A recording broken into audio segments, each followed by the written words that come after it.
Doctor Shivananda ಕುಂಸಲ್ ಅವರು ಬಹಳ ಒಂದು ತಮ್ಮ ಸೇವೆ ವೃತ್ತಿಯಿಂದ ವೈದ್ಯರಾದ್ರೂ ಕೂಡ ಪ್ರವೃತ್ತಿಯಿಂದ ಸಾಹಿತಿಗಳಾಗಿ ಮತ್ತು ತಮ್ಮ ವೃತ್ತಿಯಲ್ಲೂ ಕೂಡ ಸಮಾಜ ಸೇವೆಯನ್ನ ಯಾವ ರೀತಿ ಮಾಡ್ಬೇಕು ಅಂತಕ್ಕಂಥದ್ದನ್ನ ಮಾಡಿ ತೋರಿಸಿದ್ದಾರೆ. ಯಾಕಂದ್ರೆ ನಮ್ಮಲ್ಲಿ ಅವರಲ್ಲಿ ತೋರಿಸ್ಕೊಂಡಂತ ಪೇಷಂಟ್ಗಳು ಸಾಕಷ್ಟು ಹೇಳ್ಕೊಂಡಾರೆ.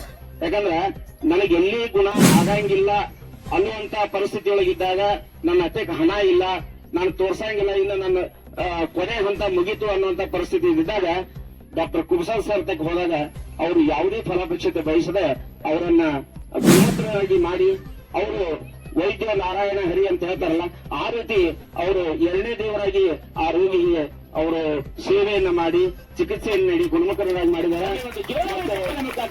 ವೈದ್ಯ ನಾರಾಯಣ ಹರಿ ಅನ್ನುವಂಥದ್ದು ಸತ್ಯವಾದ ಮಾತು. ಅದೇ ರೀತಿ ನಮ್ಮ ಸಾಹಿತ್ಯ ಪರಿಷತ್ನಲ್ಲಿ ಅವರು 8 ಬಣ್ಣದ ಕವಿತೆ ಅಂತಕ್ಕಂಥ ಒಂದು ಕೃತಿಯನ್ನ ರಚನೆ ಮಾಡಿದ್ರು.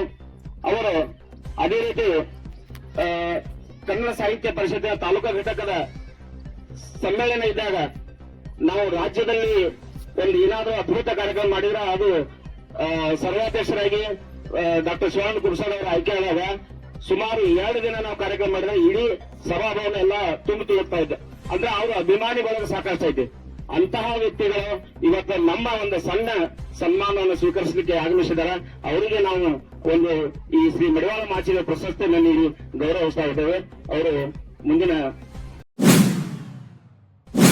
ಆತ್ಮೀಯರು, ಹಿರಿಯ ಮಾರ್ಗದರ್ಶಕರು ಪ್ರತಿಯೊಂದು ಕಾರ್ಯಕ್ರಮದಲ್ಲಿ ತಮ್ಮ ಮಾತುಗಳಿಂದ ಎಲ್ಲರನ್ನು ಗುರುತಿಸಿಕೊಂಡು ಹಾಗೂ ಅವರು ಕೂಡ ವೃತ್ತಿಯಿಂದ ನ್ಯಾಯವಾದಿಗಳಾಗಿದ್ರು ಕೂಡ ಪ್ರವೃತ್ತಿಯಿಂದ ಅವರು ಕೂಡ ಸಮಾಜದಲ್ಲಿ ಸೇವೆಯನ್ನು ಮಾಡ್ತಾ ಬಂದಿದ್ದಾರೆ. ಅದು ಹೇಗಂತಂದ್ರೆ ಸ್ವತಃ ಅವ್ರ ಸೇವೆಯನ್ನ ನಾವು ತಗೊಂಡಿವಿ. ಹೆಂಗಂದ್ರೆ ನಾವು ಆದರ್ಶ ವಿದ್ಯಾಲಯ ಈ ಶಾಲೆ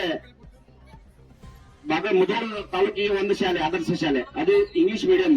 ಆ ಶಾಲೆಯಲ್ಲಿ ನನ್ನ ಮಕ್ಕಳು ಕೂಡ ಓದಿದ್ದಾರೆ.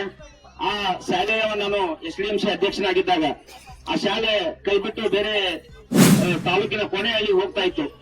ಅವಾಗ ನಾವು ಪ್ರತಿಭಟನೆಯನ್ನ ಮಾಡಿದೆವು. ಆ ಪ್ರತಿಭಟನೆ ಮಾಡಿದಾಗ ಸತತ 3 ವರ್ಷ ನಾವು ಪ್ರತಿಭಟನೆ ಮಾಡಿ ಆ ಪ್ರತಿಭಟನೆ ತಾವು ಪಾಲ್ಗೊಂಡ್ರು. ಕೊನೆಗೆ ನಮ್ಮ ಮೇಲೆ ಕೇಸ್ ಆಯ್ತು. 9 ಜನರ SDMC ಅವ್ರ ಮೇಲೆ ಕೇಸ್ ಆಯ್ತು. ಇವತ್ತಿಗೂ 6 ರಿಂದ 7 ವರ್ಷ ಕೇಸ್ ನಡೀತು. ನಾವು ಕೇಸ್ ಪ್ರತಿಯೊಬ್ರು ಅಲ್ಲಿ ಕೋರ್ಟಿಗೆ ಹೋಗ್ತಾ ಇದ್ದೀವಿ. 6 ವರ್ಷ ನಾವು ಸತತ ಹೋಗಿವು. ಆ ಸಾಲಿ ಉಳಿಸಬೇಕಾದ್ರೆ ಸಾಕಷ್ಟು ಪ್ರಯತ್ನ ಮಾಡಿದೆವು, ಆದ್ರೂ ಉಳಿಲಿಲ್ಲ. ಆದ್ರೆ ಅದು ಏನಂತಂದ್ರೆ ತಾಲೂಕಿನ ಕೊನೆ ಹಳ್ಳಿಗೆ ಹೋಗಿ ಅಲ್ಲಿ ಲೋಕಾಪುರ ಭಾಗದಾಗ ಆ ಶಾಲೆ ಮಕ್ಕಳಿಗೆ ಅನುಕೂಲ ಆಯ್ತು ಹೊರತಾಗಿ ಮುಧೋಳ ತಾಲೂಕಿಗೆ ಅನುಕೂಲ ಆಗ್ಲಿಲ್ಲ. ನಾವು ಮಾನ್ಯ DDP ಅವರಿಗೆ ಸಾಕಷ್ಟು ಎಲ್ಲ ಮನವಿ ಮಾಡ್ಕೊಂಡಾಗ ಆ ಶಾಲೆ ನಮ್ಗೆ ಕೈಬಿಟ್ಟು ಹೋಗ್ತಕ್ಕಂತ ಸನ್ಮಾನ್ಯ ಗೋವಿಂದ ಕಾರಜೋಳ ಅವರು ತಂದಿರ್ತಕ್ಕಂಥ ಶಾಲೆ ಅದು ಕೈಬಿಟ್ಟು ಹೋಗಿದ್ದೆ ಬಹಳ ನೋವಾಯ್ತು. ಆದ್ರೂ ನಮ್ಮ ಮೇಲೆ ಕೇಸ್ ಆಯ್ತು.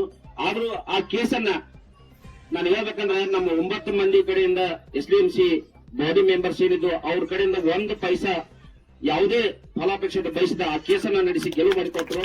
ಕೊನೆಗೆ ರೈತರ ಪರವಾಗಿ ಕೂಡ ರೈತರ ಅನ್ನದಾತ ನಮಗೆ ಯಾವತ್ತು ಈ ದೇಶಕ್ಕೆ ಅನ್ನವನ್ನು ನೀಡತಕ್ಕಂತ ರೈತರು ಹೋರಾಟ ಮಾಡಿದ್ರು. ನ್ಯಾಯಕ್ಕಾಗಿ ಹೋರಾಟ ಮಾಡಿ ಬೀದಿಗೆ ಬಂದಾಗ ಅವ್ರ ಬೆನ್ನೆಲುಬಾಗಿ ನಿಂತುಕೇರಿ ಅವ್ರ ಕೇಸನ್ನ ಕೂಡ ಯಾವುದೇ ಒಂದು ಫಲಾಪೇಕ್ಷತೆ ಬಯಸಿದೆ ಅವ್ರ ಕೇಸಿಗೂ ಕೂಡ ಅವರು ಒಂದು ನ್ಯಾಯಯುತವಾಗಿ ಹೋರಾಟವನ್ನು ಮಾಡಿದ್ದಾರೆ. ಅಲ್ಲಿ ಕೂಡ ತಮ್ಮ ವೃತ್ತಿಯಲ್ಲಿ ಸಮಾಜ ಸೇವೆಯನ್ನು ಮಾಡ್ತಾ ಬಂದಿದ್ದಾರೆ. ಅದಕ್ಕೆ ಅವರಿಗೆ ನಾವು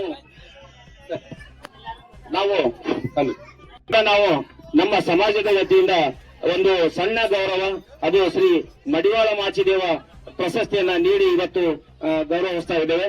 ಈ